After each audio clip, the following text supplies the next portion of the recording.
Commencer par l'appel nominal. Nadège Dosba. Présente. Donc, Patrick Cantigny est absent. Il a donné procuration à Nadège Dosba. Fabienne Pasquale. Dominique Baud. Donc, lui, il arrivera peut-être tout à l'heure. Sylvie Dufourc. Présente. Morgane Boutet. Christiane Prévost. Éric Chauveton. Alain Bourguignon.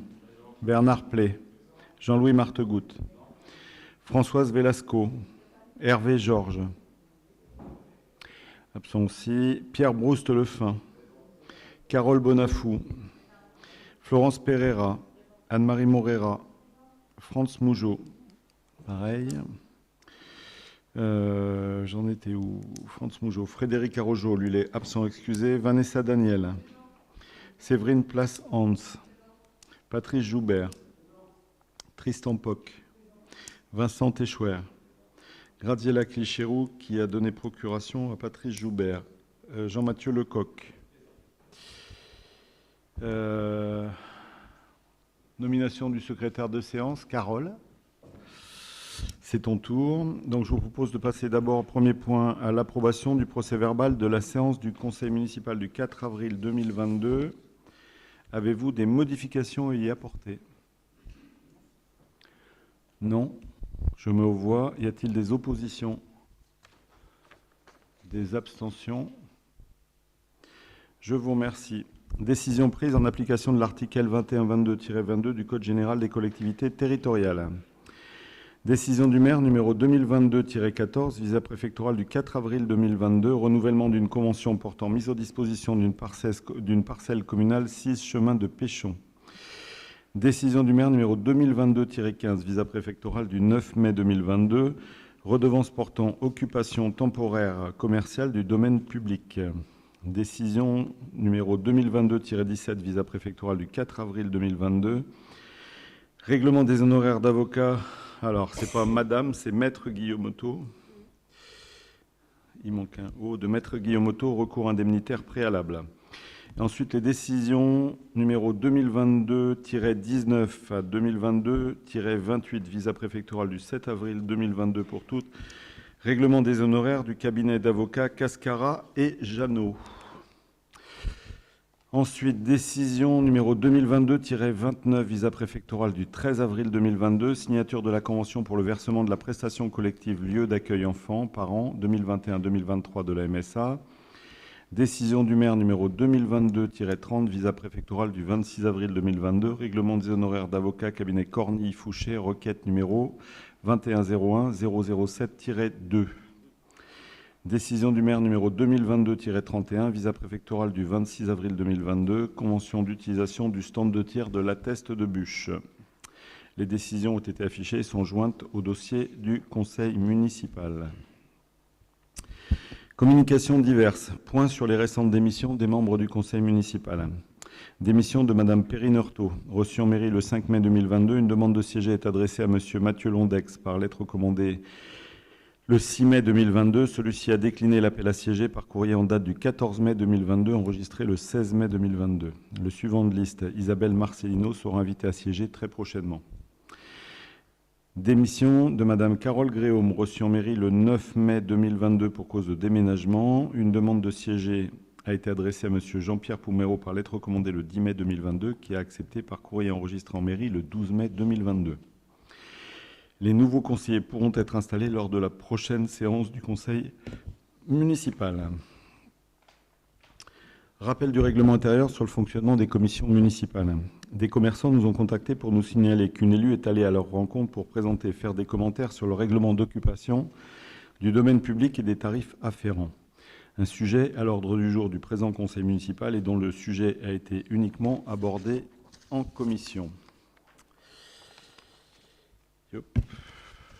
Si je conçois qu'un élu ou une élue veuille montrer son implication dans la vie municipale, je rappelle que le travail en commission, ainsi que les documents qui y sont présentés, revêtent un caractère préparatoire et confidentiel.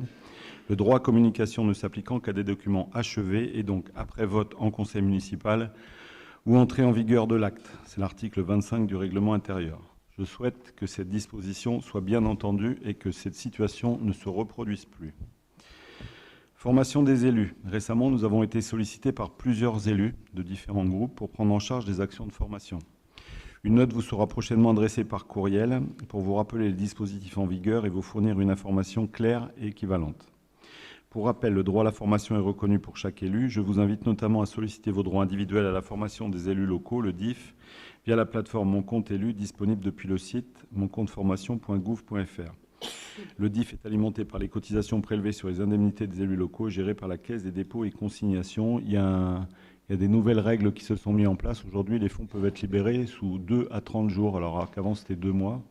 Aujourd'hui, ça peut aller beaucoup plus vite. Voilà, mais on va vous envoyer une note pour voir comment on gère ça, pour que ça se passe au mieux, puis pour que dans les différents groupes, si vous avez des formations, vous puissiez les faire. Mais c'est vrai que comme on est limité à l'enveloppe qui est votée, qui est un minimum de 2%, mais c'est un minimum, on a mis un petit peu plus, et qu'on cumule sur plusieurs années, l'intérêt, ça va peut-être d'être de les ramener par groupe, autre chose. Donc on va vous envoyer une note pour ça, pour que vous puissiez engager des actions de formation plus facilement. Le prochain conseil municipal aura lieu le 27 juin 2022.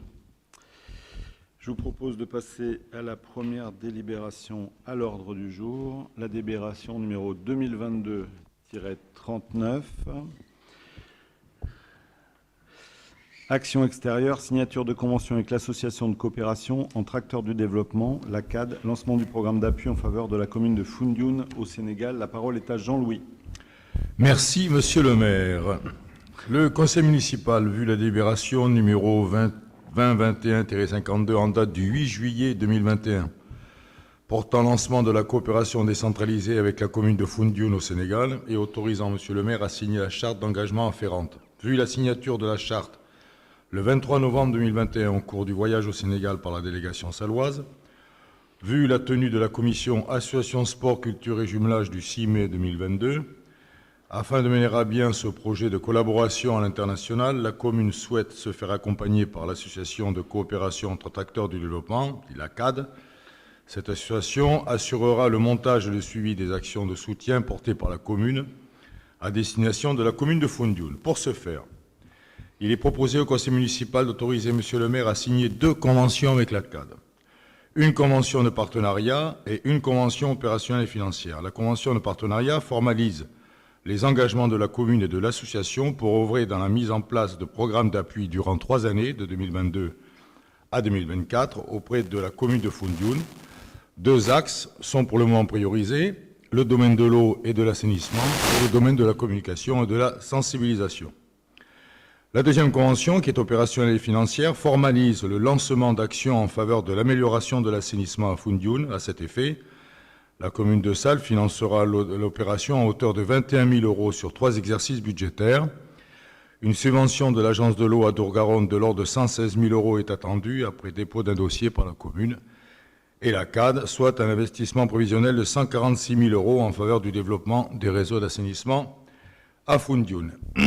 Excusez-moi, il est précisé qu'un rapport annuel sera réalisé par la CAD, mettant en évidence l'avancement des actions, leurs modalités de réalisation et les difficultés éventuelles rencontrées. Après en avoir délibéré, il est proposé au conseil municipal d'approuver les termes des 2 conventions aussi annexées, d'accepter de financer l'opération à hauteur de 21 000 € sur 3 exercices budgétaires à compter de l'année 2022, de solliciter une aide au projet auprès de l'agence de l'eau à Dourgaronne, AEAG, pour un montant de 116 000 €, de solliciter l'attribution de subventions auprès de tout autre organisme financeur visant à soutenir la commune de Foundiougne au Sénégal, et enfin autoriser monsieur le maire à signer les conventions précitées avec la CAD. Je vous remercie pour votre attention. Avez-vous des questions? Oui. Oui, simplement, c'était juste pour avoir une précision. Vu que le plan de financement dépend essentiellement de l'agence à Dourgaronne, et que vous précisez bien que la demande de subvention va être déposée, c'était juste pour savoir si c'est vraiment sûr ou pas. Oui, en principe, c'est le principe, c'est pour ça qu'on... C'est triennal, apparemment. Oui, c'est pour ça. On fait triennal parce que comme ça, nous, d'abord, ça nous permet d'afficher une plus grosse subvention. Si on avait fait que sur un exercice, on avait 7 000 et l'agence à Dourgaronne aurait donné 3 fois ou 4 fois la subvention, je crois. en complément. Là, en s'engageant sur 3 ans, on lève des fonds beaucoup plus importants, sachant que des projets comme ceux-là, ce n'est pas des projets qu'on va porter sur 1 an, vers le temps de mise en place et tout ça. Donc sur 3 ans, ça laisse le temps de construire, en sachant qu'on est 2 partenaires sur le sujet, parce que nous, on lève 146 000 €, mais il y a la communauté de communes alors, d'un village Pays de l'Aude. du Pays de l'Aude, ouais, qui intervient aussi à même hauteur. Et donc, à nous deux, on va finalement globaliser 280 000 € d'aide au titre du développement à Foundiougne. Voilà. C'est pour ça qu'on l'inscrit sur 3 exercices. Est-ce que vous avez d'autres questions? Non, je mets les aux voix. Y a-t-il des oppositions? Des abstentions? Pardon? Oui. Ah, pardon. J'ai pas compris. D'accord, ok. Un contre pour Mme Clécheroux et après 1, 2, 3, 4 abstentions. Non, 4. Ah, 4, pardon, tant pour moi. 4 abstentions. Ouais, pour, d'accord, ok. Donc, 3 abstentions, 1 contre. Délibération numéro 2022-40, désignation des membres du conseil municipal siégeant au sein du conseil d'administration du comité des fêtes. La parole est à Alain. Proposition.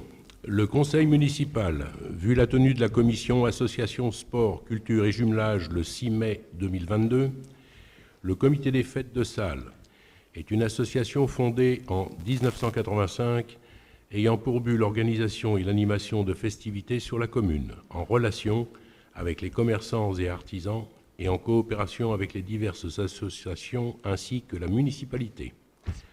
En conformité avec les nouveaux statuts du comité des fêtes, le conseil municipal est invité à désigner 3 membres parmi les conseillers municipaux pour siéger au sein du conseil d'administration du dit comité, dont 2 membres de la majorité et 1 membre de la minorité.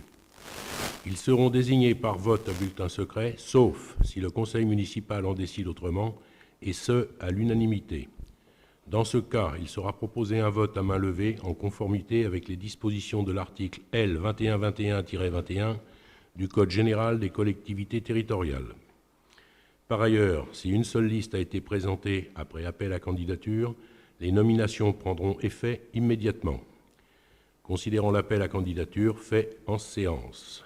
Considérant la présentation de la liste comme suit. Alors, la liste. OK. Monsieur Éric Chauveton. Ouais. Je vais commencer par l'opposition. Madame Graziella Clécheroux, en accord entre les 2 groupes, je crois. Monsieur Éric Chauveton et moi-même. Après en avoir délibéré, il est proposé au conseil municipal de organiser le vote à main levée. Oui. Déclarer ainsi élu au sein du conseil d'administration du comité des fêtes de la commune de Salles, Madame Graziella Clécheroux, Monsieur Éric Chauveton et Alain Bourguignon.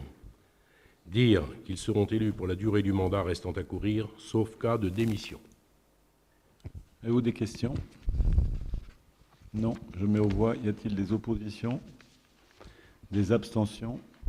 Je vous remercie. Délibération suivante, présentation du règlement relatif aux occupations commerciales du domaine public et des redevances dédiées. La parole est à Éric.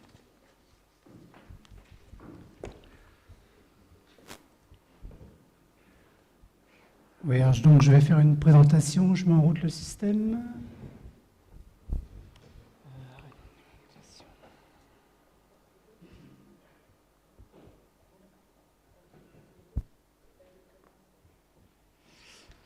Voilà, donc je vais vous présenter ce nouveau règlement relatif aux occupations commerciales du domaine public.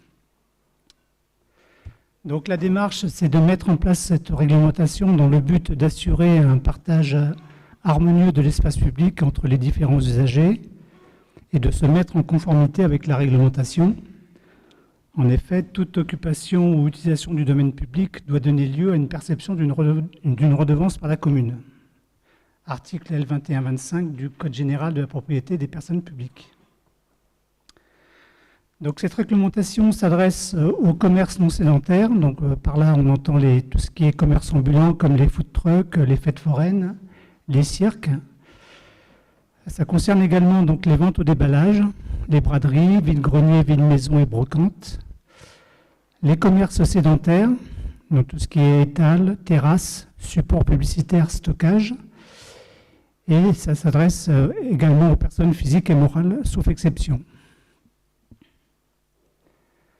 Ne sont pas concernées donc les occupations privatives du domaine public de la commune à l'occasion des travaux, ou bien celles qui sont réglementées déjà par le règlement du marché de plein air de Salles. Les enseignes publicitaires, les occupations des installations radioélectriques et électriques, les occupations relatives à des tournages de films ou de films par des drones, les occupations qui font l'objet d'une convention avec la commune ou d'un contrat de la commande publique, les occupations commerciales temporaires du domaine public lors des manifestations et événements organisés par la commune, ainsi que les événements organisés par les associations communales. J'entends par là tout ce qui est manifestations comme les vide-greniers.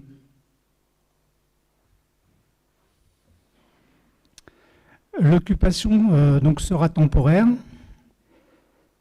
Selon les articles L2122 du Code général de la propriété des personnes publiques.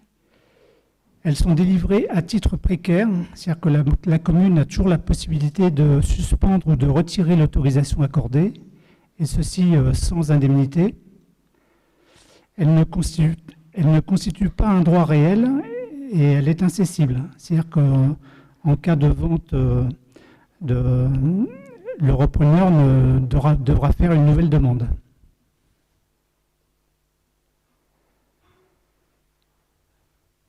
Les installations devront être amovibles, c'est-à-dire sans emprise au sol, et devront être désinstallées à la fermeture du commerce. Elles devront être entretenues et harmonieuses. On porte attention aussi à la gestion des déchets et aux nuisances sonores. Et la publicité sera encadrée.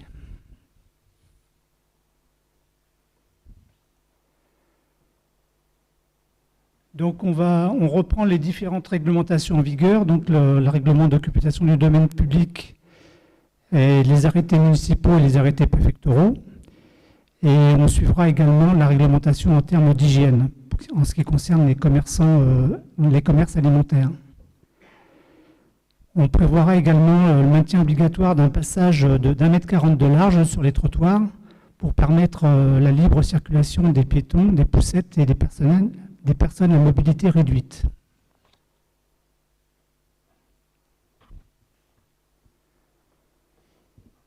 Donc, les demandeurs devront, en fonction de l'arrêté, enfin de l'autorisation, payer une redevance pour l'occupation commerciale du domaine public. Donc les tarifs tiennent compte de la durée de l'autorisation et de l'étendue de l'installation. Elle sera exigible par avance et donc elle sera réglée auprès du régisseur de la commune. Et l'absence du titulaire n'ouvrira pas droit à remboursement de la redevance qui aura été acquittée. C'est-à-dire que si le titulaire n'est pas présent pour occuper le domaine public, il n'y aura pas de remboursement.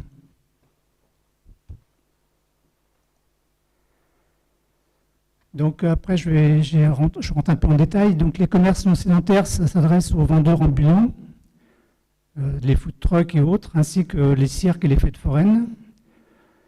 Donc les documents, les demandes concernent les annexes, l'annexe numéro 1 pour les commerces ambulants et l'annexe numéro 2 pour les fêtes foraines.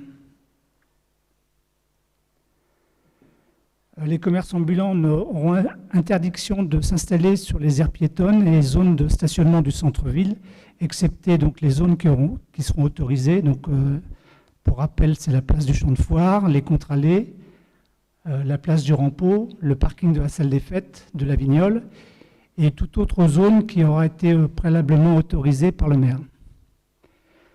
Ils auront aussi interdiction d'implanter une terrasse.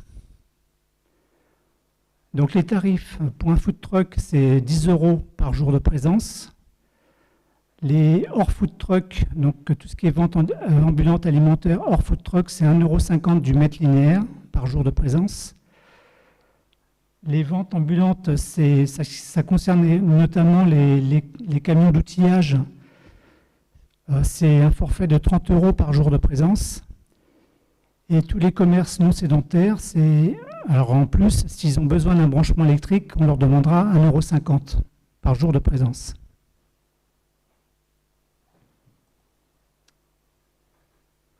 Concernant les cirques, ils sont...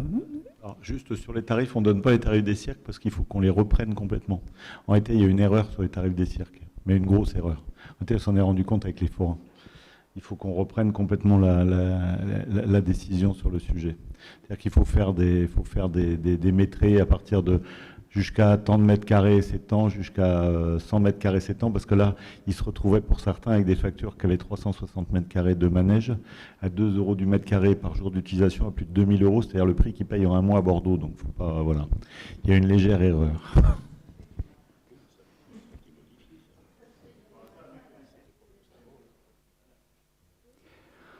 Donc, je passe sur les tarifs des cirques. Donc, les ventes ou déballage, ça concerne donc les brocantes, les braderies. Et donc là, on demande 1,50 € par mètre linéaire, plus un branchement s'il y a besoin d'une installation électrique, d'1,50 €. Pour les commerces sédentaires, donc ça concerne les terrasses principalement. Donc, c'est tout ce qui concerne les débits de boissons, les restaurants, les hôtels. Donc, on demande à ce que ce soit des terrasses ouvertes, sans emprise au sol. Et donc, elles seront autorisées devant le commerce et ne pourront pas déborder de l'emprise de la façade.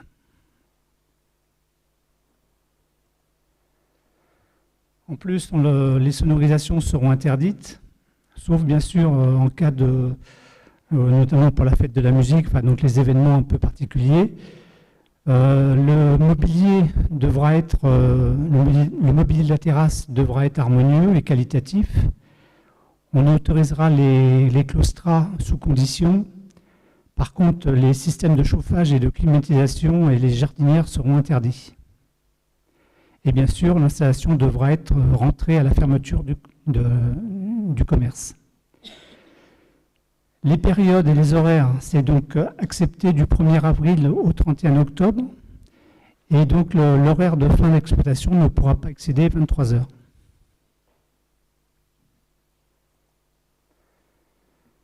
Donc les tarifs, c'est 30 € du mètre carré pour la période que je viens de décrire. Donc 30 € pour 7 mois. Sinon, c'est 5 € le mètre carré par mois ou 1,50 € la semaine. Et si jamais il y a en concertation avec le voisinage, si jamais les terrasses dépasseront la façade, avec bien sûr accord de la mairie et des voisins immédiats, les tarifs seront doublés.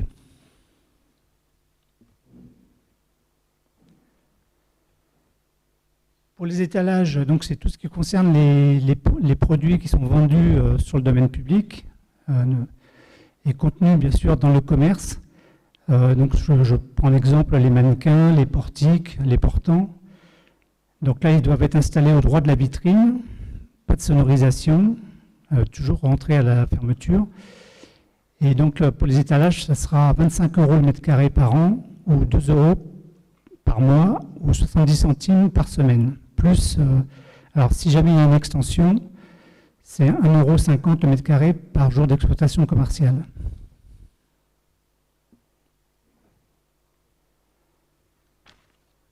D'autres occupations sont prévues, donc tout ce qui concerne les comptoirs de vente, les meubles, les distributeurs de pain, les rôtissoirs, enfin bon, tout est listé devant vous. Ça concerne aussi le stockage, le stationnement de véhicules ou de matériel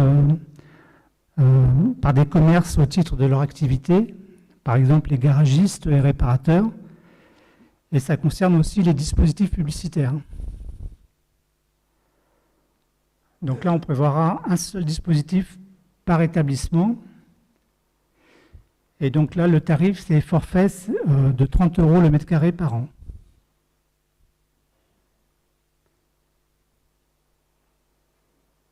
Et pour les dispositifs publicitaires, si par exemple un chevalet, c'est 30 € par an, ou sinon 2,50 € par mois. Donc la demande elle devra être faite au moins 2 mois avant la date souhaitée d'occupation, à adresser en mairie. Donc les formulaires sont annexés au règlement. Bien sûr, il faudra fournir les pièces requises. Tout dossier incomplet ne sera pas traité par la commune. Et donc, l'ensemble des commerçants est invité à partir de l'entrée en vigueur de ce règlement, de faire une demande pour régulariser les différentes occupations.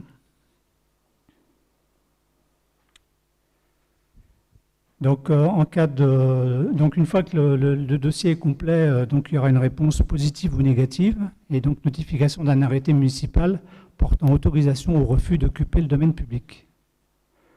L'arrêté portera notamment les principales caractéristiques, donc le lieu, la période, la redevance. Et en cas de défaut de réponse de la commune dans le délai de 2 mois, ça équivaudra à un refus.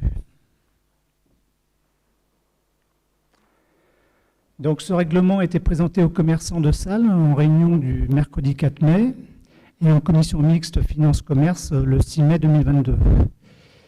Il est entré en vigueur le 10 mai suite à la publication de l'arrêté numéro SG 2022-012. Donc il vous est présenté ce soir. Il sera disponible et téléchargeable sur le site internet de la commune. Et donc la décision fixant les tarifs entre en vigueur à partir du 1er juin. Voilà. Donc je vais vous lire. Est-ce que vous avez des questions ?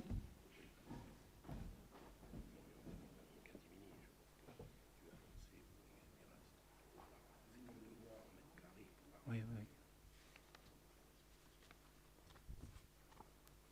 Donc, la délibération, présentation du règlement relatif aux occupations commerciales du domaine public et des redevances dédiées.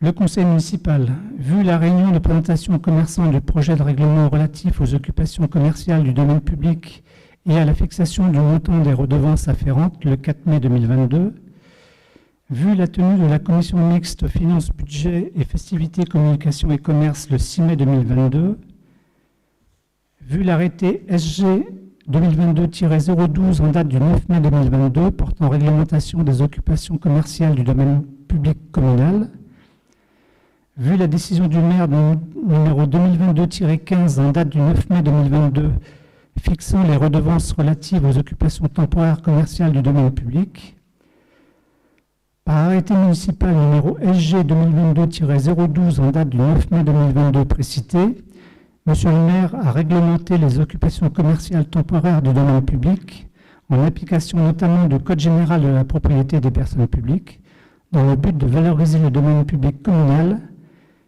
contribuer au développement harmonieux de la commune et de son attractivité économique, tout en assurant un partage de l'espace public entre les différents usagers. Plus précisément, sont concernés par le règlement si annexé, sauf exception, les occupations privatives du domaine public par 2 points, les commerces non sédentaires, ambulants, fêtes foraines et cirques, les ventes au déballage, braderie, vide-grenier, vide-maison et brocante, les commerces sédentaires, étals, terrasses, supports publicitaires, stockage. Ainsi, ces demandes d'installation commerciale sur le domaine public devront faire l'objet de demandes écrites préalables en conformité avec le règlement précité et via les formulaires qui lui sont annexés. Corrélativement, par décision du maire numéro 2022-15 en date du 9 mai 2022, le maire, sur délégation du conseil municipal, a fixé les redevances relatives aux occupations commerciales du domaine public qui seront applicables à partir du 1er juin prochain. Considérant la présentation faite en séance, après en avoir délibéré, il est proposé au conseil municipal de prendre acte de l'entrée en vigueur du règlement relatif aux occupations commerciales du domaine public communal, prendre acte de l'entrée en vigueur au 1er juin 2022 des redevances dédiées.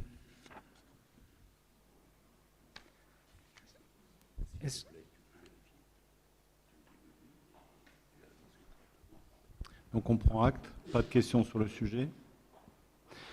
Parfait.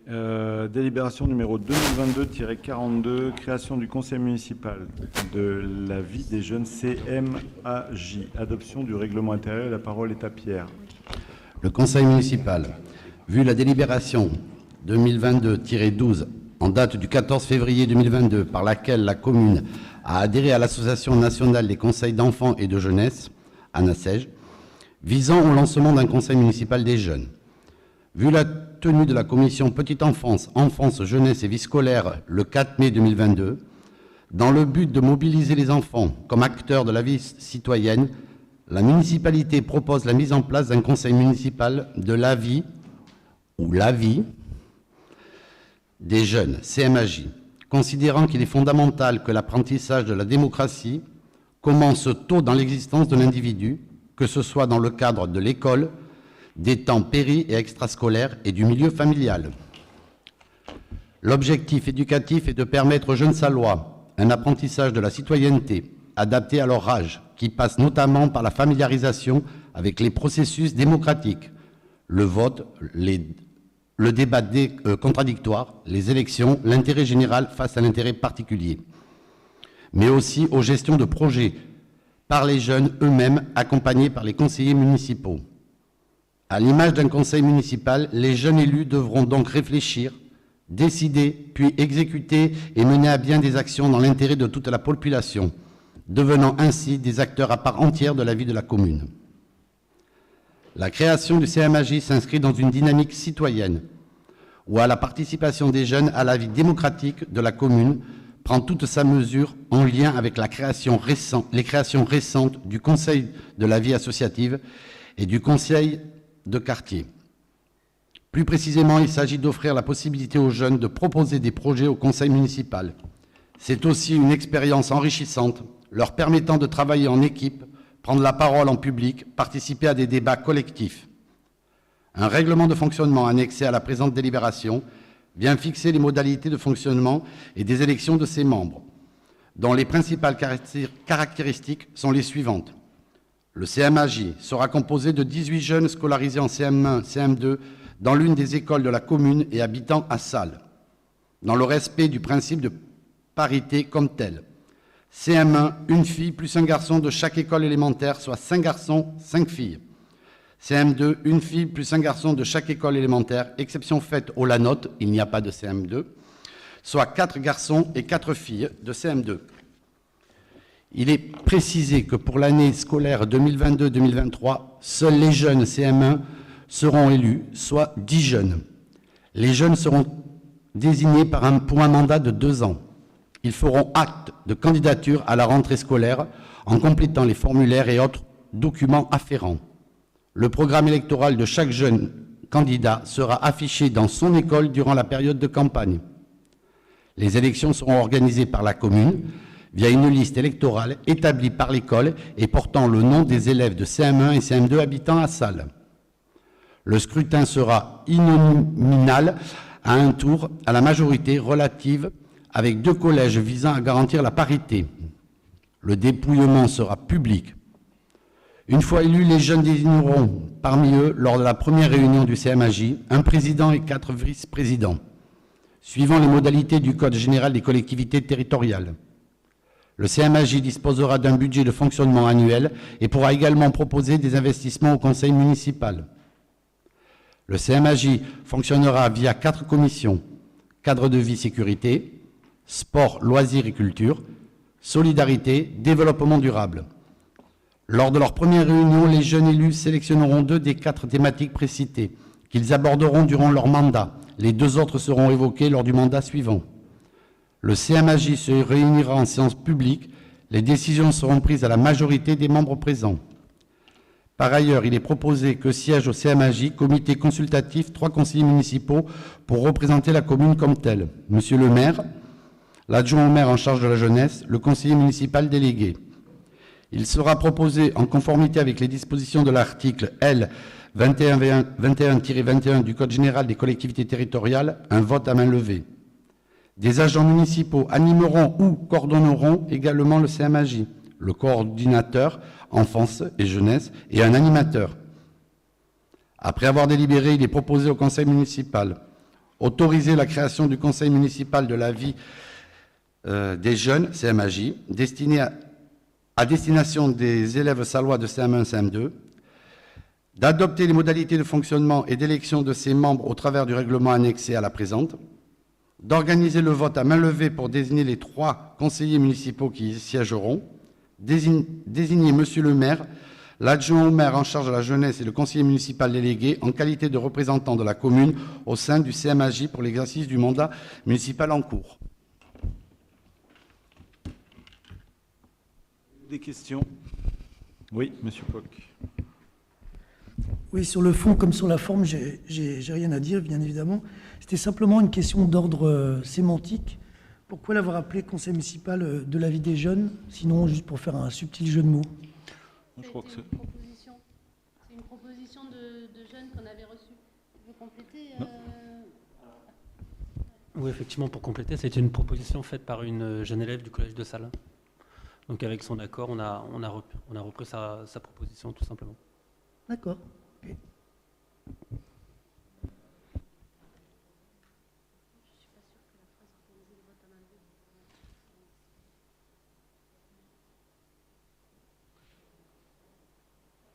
Ils l'ont rajouté, mais là c'est pour nous. Ça.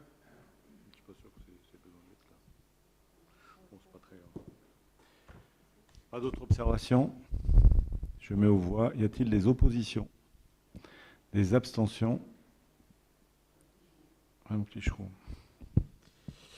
Une abstention. Délibération numéro 2022-43, signature d'une convention avec l'organisme de formation continue pédagogie d'aujourd'hui au bénéfice des équipes d'animation. La parole est à Vanessa. Vu la tenue de la commission Petite Enfance, Jeunesse et Vie scolaire le 4 mai 2022, le projet éducatif de territoire PEDT de Salles fixe comme l'une de ses priorités l'inclusion de tous les enfants sur tous les différents temps de vie. Il est donc nécessaire d'accompagner les équipes d'animation afin de tendre vers cet objectif.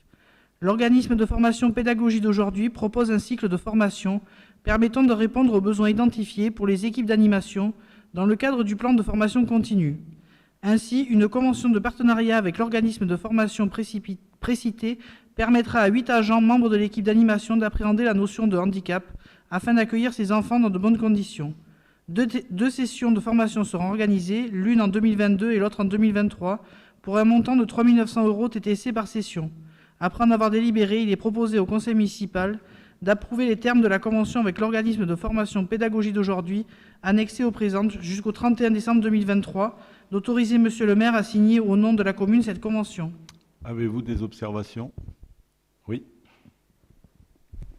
Oui, j'ai cherché comme ça sur le net pour savoir donc quel était cet organisme de formation et à ma grande surprise, j'ai rien trouvé. Donc voilà, donc je voulais savoir si vous pouviez, parce que je suis preneur d'informations sur ce type d'organisme, en sachant que moi, pour ma part, en tout cas, je ne suis pas un fervent défenseur des nouvelles approches pédagogistes. Mais voilà, donc je suis preneur de toutes les informations que vous pouvez me donner, parce que j'ai trouvé aucune information. Puis là, j'en ai pas à vous donner, mais par contre, je vous les donnerai, je vous les enverrai par écrit. Ouais, non, pour savoir, voilà, je vais demander au cordeau, je demanderai je demanderai au coordonnateur, parce qu'à mon avis, c'est le cordeau avec les services de la CAF qui a dû... Ils apparaissent nulle part. Pédagogie d'aujourd'hui, je dirais bien les CMEA, parce que c'était le terme, c'était leur baseline pendant très longtemps. Donc peut-être que c'est les CMEA, je ne sais pas, mais je vais m'enseigner en tous les cas. Et puis je vous tiendrai informé. Y a-t-il d'autres observations? Non, je mets aux voix. Y a-t-il des oppositions? Des abstentions? Une abstention. Adoption, délibération numéro 2022-44, adoption du règlement intérieur des services de la commune. La parole est à Nadège. Vu le rapport définitif de la Chambre régionale des comptes de Nouvelle-Aquitaine, recommandation numéro 6D, vu l'avis favorable du comité technique commun de la commune et du CCAS réunis les 15 et 25 mars 2022. Au cours de l'année 2021, un travail de concertation a été mené avec les agents et les représentants du personnel visant à la rédaction d'un règlement intérieur des services municipaux et ce, concomitamment à la mise en place d'une nouvelle organisation du travail depuis le 1er janvier 2022. Ce règlement a pour vocation de fixer l'organisation et les conditions d'exécution du travail des agents, conformément aux dispositions du statut de la fonction publique, Code général de la fonction publique, et plus précisément de la fonction publique territoriale, ainsi qu'une partie de la réglementation issue du Code du travail applicable aux agents territoriaux. Il a notamment pour finalité de fixer les règles de fonctionnement interne des services municipaux, d'énoncer les règles en matière d'hygiène, de sécurité et des conditions de travail et de rappeler les droits et les obligations des agents. Il organise ainsi le quotidien des services municipaux dans l'intérêt de toutes et tous et vise à assurer un bon fonctionnement des services. Chaque agent, qu'il soit titulaire, stagiaire ou contractuel, devra respecter ce document. Après en avoir délibéré, il est proposé au conseil municipal d'approuver le règlement intérieur des services tel que figurant à l'annexe et de charger Monsieur le maire de veiller à sa diffusion et à son application. Avez-vous des questions ? Vous l'avez lu ? Pas de questions. Bien. Je mets aux voix. Y a-t-il des oppositions? Des abstentions? 2 abstentions. 2 abstentions. Alors, délibération numéro 2022-45, élection professionnelle. Fixation du nombre de représentants et du mode de fonctionnement du comité social territorial remplaçant le comité technique et le comité d'hygiène, de sécurité et des conditions de travail, CHSCT. Et la parole est donc à Carole. Le conseil municipal.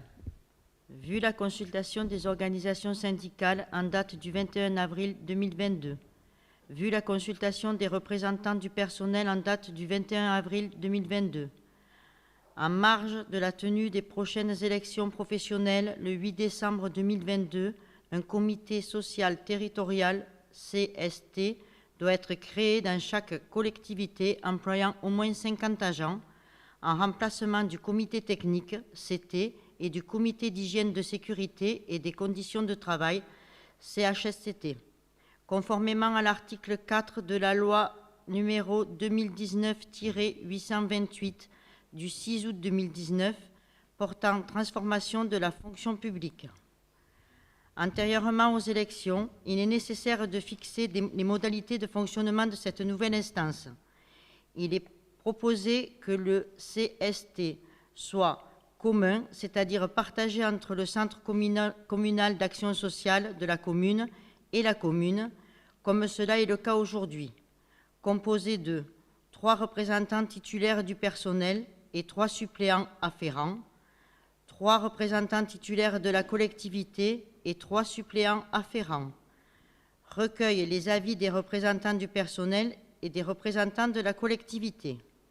Après en avoir délibéré, il est proposé au conseil municipal de créer un comité social territorial local, décider que le comité social territorial sera commun avec le centre communal d'action sociale, fixer à 3 le nombre de représentants titulaires du personnel et à 3 le nombre de représentants suppléants au sein du CST, comprenant des représentants du CCAS, instaurer le paritarisme numérique au sein du CST en fixant à 3 le nombre de représentants titulaires de la collectivité et à 3 le nombre de représentants suppléants de la collectivité.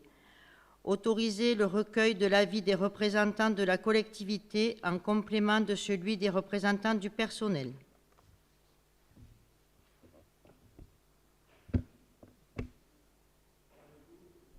Des questions? Non? Pas de questions. Je mets aux voix. Y a-t-il des oppositions? Des abstentions? Je vous remercie. Délibération suivante, numéro 2022-46, signature d'une convention portant mise à disposition de terrain auprès de l'Office national des forêts en vue de mener une expérimentation à valeur scientifique. Projet Néoterra. La parole est à Bernard. Vu la tenue de la commission Travaux, Accessibilité et Forêt le 5 mai 2022, l'ONF est chargé par le Conseil régional de Nouvelle-Aquitaine de mettre en place un réseau régional de forêts pilotes ayant vocation de devenir de véritables laboratoires catalysant l'innovation forestière autour de plusieurs thématiques, dont le développement d'itinéraires sylvicoles plus résistants et résilients, à haut potentiel en termes de biodiversité, en expérimentant les effets de mélange d'essence en forêt appelé dispositif des forêts mélangées. Pour en bénéficier, il est proposé au conseil municipal de mettre à la disposition de l'ONF la parcelle 9B sur une surface de 5 hectares à des fins expérimentales pour une durée de 5 années. Cette expérimentation est financée par la région Nouvelle-Aquitaine à hauteur de 25 888 € hors taxes, soit 5 177 € à l'hectare, correspondant au reboisement de la surface précitée par des essences mélangées, tels que pin maritime, bouleau ou chêne. La commune aura quant à elle en charge l'entretien annuel qui sera intégré au programme travaux dès 2023, avec la fourniture de plans en cas de perte, application du répulsif gibier et le cloisonnement. À ce titre, il est proposé au conseil municipal d'autoriser Monsieur le maire à signer la convention afférente avec l'ONF, étant précisé que la phase initiale de l'expérimentation a déjà été lancée. Après en avoir délibéré, il est proposé au conseil municipal d'approuver les termes de la convention relative à la mise à disposition du terrain auprès de l'ONF en vue de mener une expérimentation à valeur scientifique, telle annexée, et d'autoriser Monsieur le maire à procéder à la signature de cette convention. Avez-vous des questions? Non plus. Je mets aux voix. Y a-t-il des oppositions? Des abstentions? Je vous remercie. Avant de passer au dernier point à l'ordre du jour, j'ai cherché un peu aussi de mon côté. Alors, a priori, c'est une formatrice indépendante qui vient de la région parisienne, qui était conseillère en organisation près de la région Île-de-France et qui est en travailleur indépendant, maintenant en formation continue pour les entreprises, formation, conseil et coaching auprès des collectivités locales, mais en micro-entreprise. Voilà. Hein? Ouais, mais je pense que, alors, je ne sais pas comment ils ont fait. Est-ce qu'ils ont travaillé avec la CAF? Je pense que c'est ça. Après, on va se renseigner, mais voilà. Mais il fallait chercher en réalité sous le nom de signataire et pas sous son titre pédagogie nouvelle, quoi. Voilà, dernier point à l'ordre du jour, donc les questions diverses. Mathieu, je te laisse la lire. Oui, merci Bruno. Au lendemain des élections nationales où le thème de la sécurité était au cœur des débats, vous rapportiez ces mots dans le Sud-Ouest. Dans le Val de l'Aire, on ne peut pas dire que nous soyons confrontés à des problèmes de délinquance. Or, le sentiment d'insécurité ressenti par nos concitoyens ne se développe pas nécessairement à cause de la criminalité, mais plutôt à propos d'elle. Pour l'illustrer, vous évoquiez vous-même ce sentiment d'insécurité lors de l'occupation illégale du terrain de la Syrie par des gens du voyage. Dans le courrier à la préfecture, je vous cite, dont le comportement parfois agressif a fait monter le sentiment d'insécurité sur la commune. Lors des événements dans la nuit du 30 avril, vous constatiez vous-même de nombreuses dégradations sur salle, bus et voitures vandalisés, feux sur le place de champ de foire, vol du défibrillateur, détérioration du mobilier urbain. Cela devient épouvantable tous les week-ends. Le 4 mai, lors de la commission enfance et jeunesse, M. Boutet nous faisait part des problèmes d'incivilité existants à l'extérieur du collège, avec des jeunes prenant à partie parfois les institutrices des écoles primaires à proximité. Il nous faut réagir. Des caméras doivent être installées, les horaires de notre police municipale adaptés, les parents sensibilisés aux agissements de leurs enfants, des sanctions pour les contrevenants doivent être prises et appliquées. Il est évident que nous ne réglerons pas d'un coup de baguette magique tous les problèmes de délinquance, mais il est important que des mesures soient prises rapidement afin de rassurer nos concitoyens et de leur offrir le sentiment de sécurité et la quiétude qu'ils sont en droit d'attendre au sein de notre commune. Ma question est donc la suivante. Quelles sont les actions qui vont être prises pour remédier aux problèmes d'insécurité rencontrés dernièrement ? Tu as bien fait de parler de sentiment d'insécurité, parce qu'on n'est pas dans de la grande délinquance, on est plus sur des incivilités, petites, moyennes, grosses incivilités, mais ça reste des incivilités qui pourrissent la vie au quotidien des gens, qui nous pourrissent la vie à nous aussi d'ailleurs, parce que derrière il faut réparer les dégâts, mais on reste sur de l'incivilité, de jeunes qui n'auraient d'ailleurs rien à faire dans la rue à des heures auxquelles se produisent les détériorations. Alors, ce que je peux dire au niveau déjà, c'est qu'il y a un courrier qui est parti au niveau du collège, qui va partir, pardon, qui est signé par la principale du collège et puis par Morgane, pour alerter les parents sur ce genre de choses. Les gendarmes ont fait un travail d'enquête. D'ailleurs, il va falloir aussi qu'on en parle, parce qu'il va falloir aller porter plainte. Ça n'a pas été fait, il faut qu'on le fasse. Parce qu'ils ont relevé des traces de sang. Donc, ils ont remonté une piste ADN. Maintenant, il faut que la commune porte plainte. Parce qu'on a oublié d'y aller, tout simplement. Mais voilà, donc alors, à Belin, ils ont eu la même chose il y a quelques temps. Ça s'est arrêté très vite parce qu'ils sont tombés vite sur les jeunes. Là, si on arrive à remonter la filière, si on en attrape un, on attrapera les autres. Je ne suis pas très inquiet.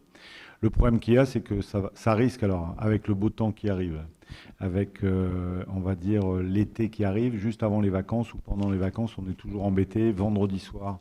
Souvent plus le vendredi soir que le samedi soir, d'ailleurs, c'est assez étonnant, mais plutôt le vendredi soir. Donc, il y a bien des mesures qui vont être prises. Sur la pose des caméras, je reste très sceptique. Alors, les caméras, oui, il va falloir en faire. Il y a une étude qui est en cours. J'ai reçu encore une société qui doit faire la proposition tarifaire pour l'installation de 11 caméras. Des caméras de vidéoprotection et pas des caméras de vidéosurveillance. Ça veut dire qu'elles vont enregistrer, mais il n'y a pas quelqu'un qui sera devant tout le temps. Et elles vont être placées à des endroits un peu stratégiques de la commune où on est obligé de passer. Ça veut dire là, en l'occurrence, les jeunes, il y en a qui les ont vus remonter par la route de Badette. Si on a des endroits un peu stratégiques en sortie de village, on arrivera à remonter les pistes. Mais le but, c'est pas de les mettre à des endroits où on a des détériorations, parce que ça sert à rien, parce qu'on les met là, ils vont aller là-bas, et on va juste faire déplacer le problème.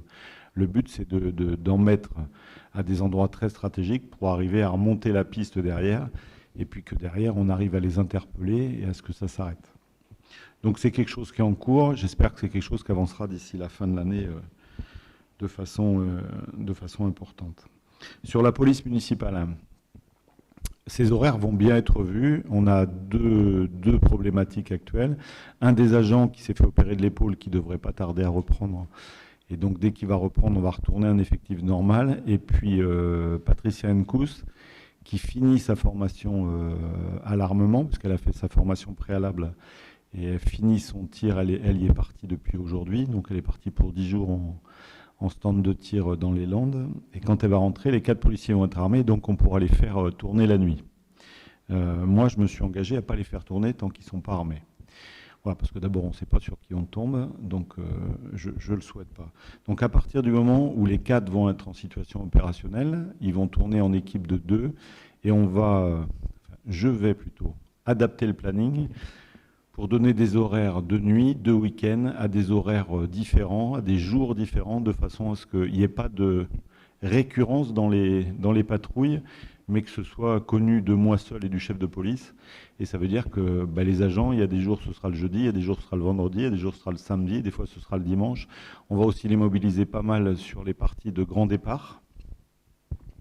De grand départ et grand retour cet été, puisque on a aussi des problèmes de vitesse, et puis il va falloir qu'on résolve le problème de Waze qui nous déroute les véhicules ou sur la 10-10 ou sur la piste d'Argilas.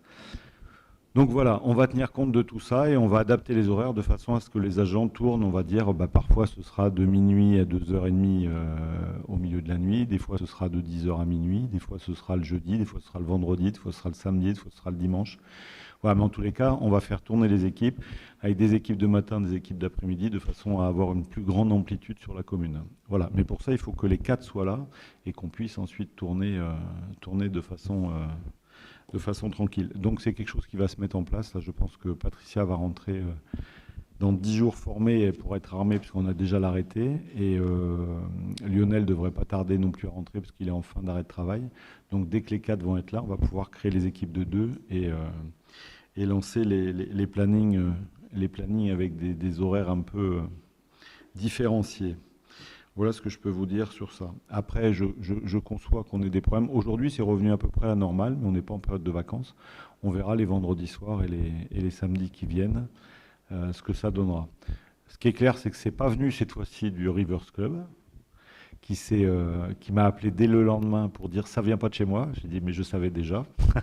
Donc voilà, les jeunes ont été vus, mais personne n'a été capable de mettre un nom dessus ni quoi que ce soit. Ils ont été repérés un petit peu partout dans la commune, mais on n'a pas réussi à les avoir. Ce qui est clair, c'est qu'on n'a toujours pas retrouvé le défibrillateur qui a dû finir dans la Leyre, je pense, ou ailleurs. Voilà, donc on fait des déclarations d'assurance. Ce que j'espère, c'est que les gendarmes vont pouvoir les attraper assez vite, parce que c'est la seule solution, c'est de taper au porte-monnaie. Voilà.